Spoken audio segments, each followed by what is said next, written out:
2022 Volkswagen Tiguan, resetting the inspection and the service reminder, the oil change light. It's going to be really simple. We're going to use the buttons on the steering wheel here. This thing does have the digital dash, and this is the fancy Volkswagen that has the fancy buttons. If you have the other one that doesn't have the fancy buttons, it's the same thing. On the display, we're looking for the menu for distance and time. Okay, so go ahead and press up, and you can go and kind of go through the menus here and find distance and time. I was already on it.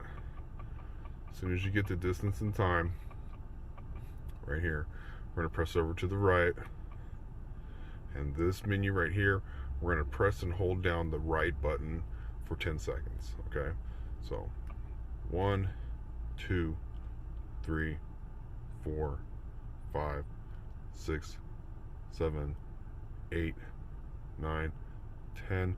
Let go. It'll bring you the service menu here. Go down to reset oil change if you need to reset the oil, or if you need to reset the inspection, that's right there.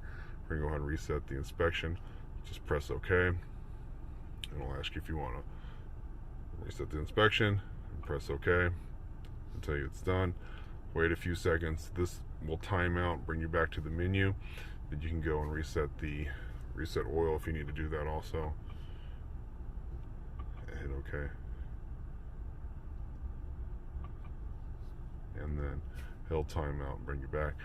Well, and that's about it. The video was good. Hit the thumbs up. Thank you.